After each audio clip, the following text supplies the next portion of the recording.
নমস্কাৰ বন্ধুসকল, এঞ্জেল কম্পিউটাৰলৈ স্বাগতম। যদি আপুনি লেপটপ ৰিপেয়াৰিং শিকি আছে বা নিজৰ লেপটপটো ৰিপেয়াৰ কৰিবলৈ চেষ্টা কৰি আছে, তেন্তে আজি ভিডিঅ'টো শেষলৈকে স্কিপ নকৰাকৈ চাব। কাৰণ এটা সৰু ভুলৰ কাৰণে আপোনাৰ 5-10 বা গেমিং লেপটপৰ ক্ষেত্ৰত 30,000 টকা পৰ্যন্ত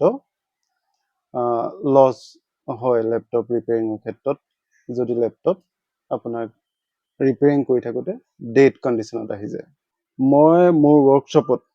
প্ৰতিদিনে এনে বহুত ধৰণৰ লেপটপ পাওঁ, যিবিলাক লেপটপ টেকনিচিয়ান বা নিজৰ ভুলৰ কাৰণে লেপটপৰ মাডাৰবোৰ্ড ডেড হৈ বা ডেমেজ হৈছে। আজি মোৰ ৰিয়েল এক্সপিৰিয়েঞ্চৰ পৰা 10টা কমন মিষ্টেকৰ বিষয়ে আলোচনা কৰিম। মিষ্টেক নম্বৰ 1, প্ৰব্লেমটো ভালকৈ ডায়েগনচিছ নকৰাকৈ ৰিপেয়াৰ আৰম্ভ কৰি দিয়া। এইটো প্ৰথম মিষ্টেক। বহুত মানুহে কি কৰে, লেপটপটো যদি চাৰ্জ নহয়, তেনে ক্ষেত্ৰত কি কৰে, প্ৰপাৰ টেকনিচিয়ানৰ সৈতে ডায়েগনচিছ নকৰাকৈ কিছুমান ষ্টেপ লৈ লয়। তেনে ক্ষেত্ৰত আপোনাৰ লেপটপটো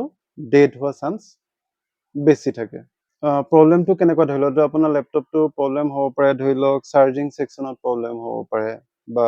ইচি কণ্ট্ৰলাৰ আদি ইত্যাদি আপোনাৰ প্ৰব্লেম থাকিব পাৰে। তাকে যদি আপুনি ভালকৈ ডায়েগনচিছ নকৰে, বেটেৰী চেঞ্জ কৰি দিয়ে, তেতিয়াওতো লেপটপটো অন নহ'ব। মিষ্টেক নম্বৰ 2, 2 নম্বৰ মিষ্টেকটো কি কৰে, আমাৰ তাত কিছুমান লেপটপ আহে ডেড লেপটপ, মানে বাৰ্ণিং। যেনেকৈ এইখন মাডাৰবোৰ্ডখন আপুনি দেখিছে স্ক্ৰীণত,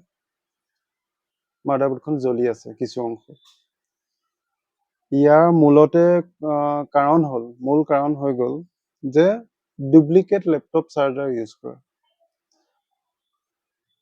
কেতিয়াবা কি হয়, লেপটপৰ অৰিজিনেল চাৰ্জাৰটো বেয়া হোৱাৰ পিছত মানুহে সাধাৰণতে কি কৰে, বজাৰৰ পৰা কম দামৰ কিছুমান চাৰ্জাৰ কিনি আনি লেপটপ চাৰ্জ কৰাত ব্যৱহাৰ কৰে। তেনে ক্ষেত্ৰত কি হয়, আপোনাৰ লেপটপটোৰ মাডাৰবোৰ্ড ডেমেজ হোৱা চান্সটো বেছি থাকে।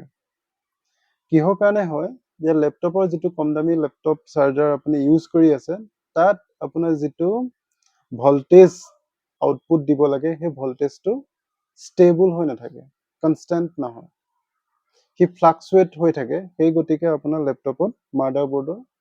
কিছু অংশ, মেক্সিমাম চাৰ্জিং ছেকশ্যনটো জ্বলি যায় বা বাৰ্ণিং ইছ্যু আহে। তেনেকুৱাত কি কৰিব লাগে, আপুনি অৰিজিনেল চাৰ্জাৰহে লেপটপত ব্যৱহাৰ কৰিব লাগে। মিষ্টেক নম্বৰ 3, আপুনি নিজে লেপটপটোত যদি কিবা সমস্যা আহে, লেপটপৰ বডি স্ক্ৰু, পিছপিনৰ বডি খুলি পেলাই আপুনি কি কৰে, বেটেৰী কানেকশ্যন ডিছকানেক্ট নকৰাকৈ কিছুমান ৰিপেয়াৰিং কৰা বা অ'ত ত'ত টাচ কৰা আপুনি কিছুমান কাম কৰে। তেনে ক্ষেত্ৰত কি হয়, আপোনাৰ বেটেৰীটো লাগি থকা অৱস্থাত কাৰেণ্টটো ফ্ল' হৈ থাকে, তাত হাই এম্পিয়াৰ কাৰেণ্ট অলৰেডি ফ্ল'ৱে হৈ থাকে। তেনেকুৱাত যদি আপুনি ৰংলি যদি ক'ৰবাত টাচ কৰি দিয়ে, কিবা মেটেলিক স্ক্ৰু ড্ৰাইভাৰ দিয়ে বা টুইজাৰ দিয়ে, তেতিয়াহ'লে আপোনাৰ লেপটপ বাৰ্ণ হয়, আৰু তেনে ক্ষেত্ৰত কি হয়, লেপটপটো ডেড হৈ যায়। এনেকুৱা লেপটপো আমাৰ তাত আহি থাকে। এনেকুৱা কৰিব নালাগে। আপুনি প্ৰপাৰ নলেজ থকাৰ পিছতহে লেপটপ খুলিব লাগে, বা প্ৰপাৰ নলেজ থকা ইঞ্জিনিয়াৰৰ থ্ৰুদিহে আপোনাৰ লেপটপটো অপেন কৰিব লাগে, নহ'বা লেপটপৰ মাডাৰবোৰ্ড ডেড হোৱা চান্স বহুত বেছি থাকে। নেক্সট মিষ্টেকটো হ'ল, লেপটপৰ স্ক্ৰু কেতিয়াও মিক্স কৰিব নালাগে। যেতিয়া লেপটপ এটা খোলে, স্ক্ৰুবিলাক আপুনি ভালকৈ এৰেঞ্জ কৰি ৰাখিব লাগে, যাতে আকৌ লেপটপটো যেতিয়া ক্ল'জ কৰোঁ, প্ৰপাৰ প্লেচত যাতে স্ক্ৰুবিলাক আমি লগাব পাৰোঁ। এনে নকৰিলে কি হ'ব, ধৰি লওক টপ স্ক্ৰুটো বটম স্ক্ৰুত লগালোঁ, বটম স্ক্ৰুটো টপ স্ক্ৰুত লগালোঁ, তেতিয়াহ'লে কি হ'ব, লেপটপটো ক্ষতি হোৱা চান্সটো বহুত বেছি থাকে। মোৰ তাত এনেকুৱা কিছুমান লেপটপ আহে, স্ক্ৰু মাৰিয়ে লেপটপটো ডেড কৰে। তাৰমানে য'ত যিটো স্ক্ৰু লগাব লাগিছিল, ত'ত সেইটো স্ক্ৰু নলগালে,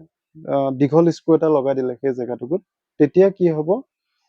তাত চাৰ্কিটত টাচ হোৱা চান্স থাকে। চাৰ্কিটত যদি টাচ হৈ যায়, তেতিয়াহ'লে কি হ'ব, স্ক্ৰু য'ত লগোৱা হয় তাত নিগেটিভ থাকে আৰু যদি চাৰ্কিটত সেইটো টাচ হৈ যায়গৈ তাত পজিটিভ কিছুমান ভল্টেজ ৰান হৈ থাকে সেই তাত যদি টাচ কৰি দিয়াৰ লগে লগে লেপটপটো শ্বৰ্ট চাৰ্কিট হৈ যায় আৰু কেতিয়াবা কি হয় বডি ক্ৰেক হৈ যায় ধৰি লওক চুটি স্ক্ৰু য'ত মাৰিব লাগিছিল তাত দীঘল স্ক্ৰু এটা মাৰিলে তেতিয়া বডিটো ফুটি পেলাই আপোনাৰ স্ক্ৰুটো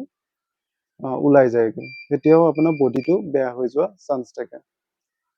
নেক্সট মিষ্টেকটো হৈ গ'ল ক্লিনিং কৰোঁতে স্প্ৰে স্ক্ৰীণত ডাইৰেক্টলি মাৰি দিব নালাগে মানে স্প্ৰেটো আপুনি প্ৰথমে কাপোৰত লৈ পেলাই তাৰপিছত আপোনাৰ স্ক্ৰীণ কি হ'ব আপোনাৰ লেপটপৰ স্ক্ৰীণ ডেমেজ হোৱা চান্সটো বহুত বেছি থাকে নেক্সট মিষ্টেকটো হৈ গ'ল থাৰ্মেল পেষ্ট লেপটপত মাডাৰবোৰ্ডত যেতিয়া প্ৰচেছৰটো লাগি থাকে তাৰ ওপৰত আমাৰ কিছুমান হিটচিং ব্যৱহাৰ কৰা হয়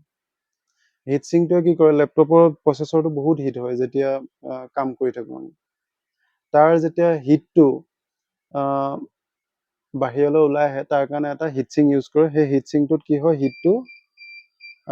এবজৰ্ব হয় আৰু ফেনৰ সহায়ে কি হয় তাৰ পৰা হিটটো ওলাই আহে এতিয়া প্ৰচেছৰ হিটচিঙলৈ আহিবৰ কাৰণে তাত এটা কম্পাউণ্ড ইউজ কৰে সেই কম্পাউণ্ডটো হৈ গ'ল থাৰ্মেল পেষ্ট বুলি কোৱা হয় থাৰ্মেল পেষ্ট কম্পাউণ্ড এই কম্পাউণ্ডটো লেপটপত শুকাই গ'লে তেতিয়া কি হ'ব লেপটপটো হিট বেছি হৈ যায় আৰু ফেনৰ স্পীড বাঢ়ি যায় আপুনি যদি আপোনাৰ লেপটপটো ফেনৰ স্পীড যদি যথেষ্ট বাঢ়ি গৈছে তেতিয়াহ'লে গম পাব লাগিব যে আপোনাৰ প্ৰচেছৰৰ ওপৰত থকা যিটো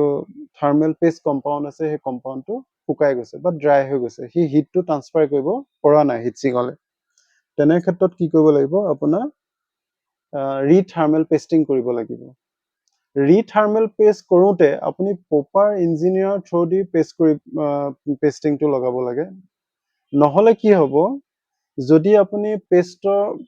থাৰ্মেল পেষ্টটো জোখতকৈ বেছি লগাই দিয়ে তেতিয়াহ'লে আপোনাৰ মাডাৰবোৰ্ড বা প্ৰচেছৰ ডেড হোৱা চান্স থাকে যদি কমকৈ লগায় তেতিয়াও আপোনাৰ হিটটো ফ্ল' নহ'ব এই দুইটাই সমস্যা আছে তাৰ একুৰেট হিচাপত মানে তাৰ থাৰ্মেল পেষ্টটো লগাব লাগিব নেক্সট মিষ্টেক হৈ গ'ল লেপটপৰ বায়'ছ আপডেট বা কম্পিউটাৰৰ বায়'ছ আপডেট কেতিয়াবা কি হয় লেপটপত আপুনি অন কৰোঁতে দেখা পাব বায়'ছ আপডেট বুলি এটা অপশ্যন আহে সেই সময়ত আপোনাৰ লেপটপটো অফ কৰিব নালাগে যদি অফ কৰি দিয়ে তেতিয়াহ'লে লেপটপৰ যিটো বায়'ছিং হৈ আছে বায়'ছ প্ৰগ্ৰামিং আপডেট হৈ আছে তাত কি হ'ব ইণ্টাৰাপ্ট আহি যাব আৰু ইণ্টাৰাপ্ট আহি যোৱাৰ লগে লেপটপটো লগে লগে ডেড হৈ যাব তেনে কৰিব নালাগে আৰু কেতিয়াবা কিছুমান ইউজাৰে কি ছফ্টৱেৰটো আপডেট কৰিবলৈ ট্ৰাই কৰে ট্ৰাই কৰোঁতে কি হয় যদি পুৰণা বায়'ছ প্ৰগ্ৰামটো আমি বেকআপ হিচাপে যদি ৰাখি নলওঁ তেনে ক্ষেত্ৰত কি হয় আমাৰ পুৰণা যিটো বায়'ছ প্ৰগ্ৰামিং আছে যদি বেকআপ নাথাকে তেতিয়াহ'লে আমি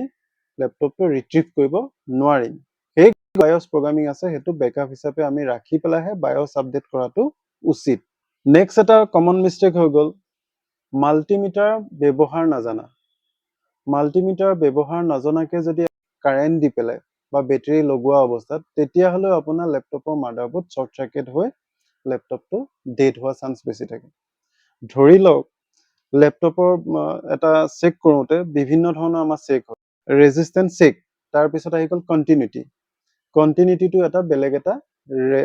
ৰিডিং লোৱা ব্যৱস্থা থাকে এইটো ধৰি লওক ছাপ'জ মাল্টিমিটাৰ ইয়াতে ধৰি লওক বেলেগ বেলেগ অপশ্যন আছে